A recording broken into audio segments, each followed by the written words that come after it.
So in today's video, I will attempt to turn Ryan Trahan's penny challenge into a game. I'm sure you're all familiar with Ryan Trahan's penny challenge, but just in case you were stuck in a ditch, let me dial you in. So the premise of Ryan's videos is that he starts off with 1 penny and then he trades that penny for items, making him more and more money or different more valuable items. Now how in the living hell am I going to make that into an actual game? Well, it will have to be a tad bit different, but the principles will still be the same. Trade the current amount of money you have for better and better items and earn more and more cash. So I started by adding a cube. Well, in this case it's a square, but that doesn't really roll off the tongue, does it? He represents a sun. He moves across the screen representing the passing of the day. The premise of the game will be that each item has a buying and selling price, which will change every single day. Every value you see in this game is completely random. Why? Because that's the best way to imitate real life.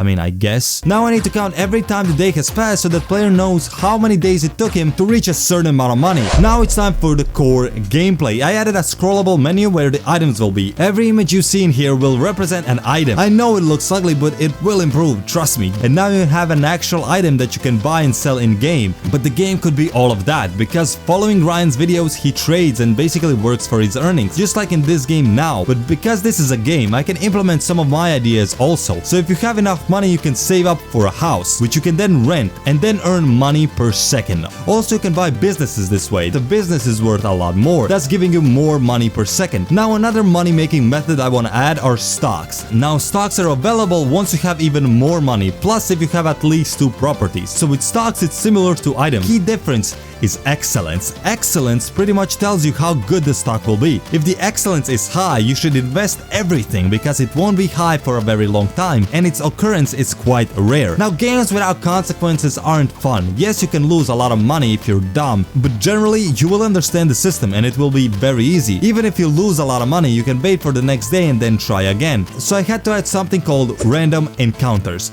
Well, this is just a random encounter that happens in random times of the game. For example, someone broke into your home and you are presented with 2 options. You either roll a dice and if you get a 6, you escape paying for damages entirely. But if you don't roll a 6, you have to pay double. The second option is just to pay what they want. This creates a choice for the players. Do you risk all of your cash for a chance to pay nothing, or just walk away paying the requested amount, which can range from $1 or everything you've got? Now the dreaded moment has come.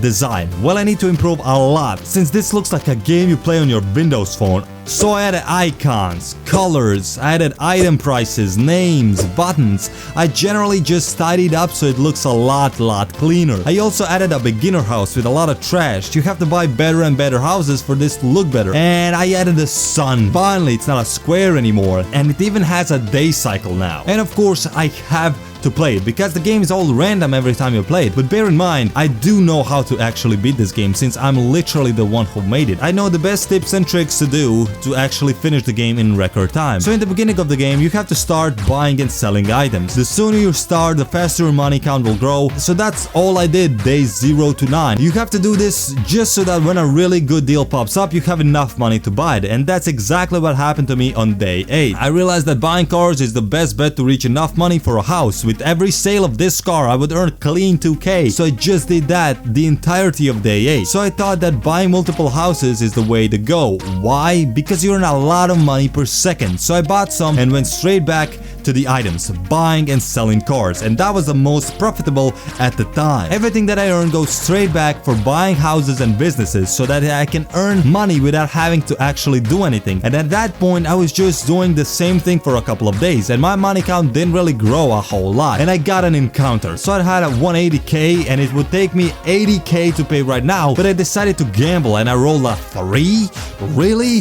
God damn it, it took me 160k. I was back to being broke. So I went to stock since I do have more than 2 properties. And then my luck just hit that the 3rd best stock went hot. So I bought and sold a lot of it. And this is what made me jump from owning a couple of houses to owning absolutely every business. And just because I was lucky on that day, I earned around 10 million, which I invested into businesses and then just cruised until day 33 because I was making so much money per second. The play was to do nothing when certain stocks are not high on excellence. stocks and just follow the most prominent stocks, specifically the last one, which is only hot for one single day, and I made over 70 million, allowing me to reach 100 milli to buy the last business, and that was done. I just speedran my own game because I mean, I know how the system works because I literally made the game. If you like the video, subscribe and leave a comment on if you want to play this, and follow me on social media to keep up with what I do, and see you.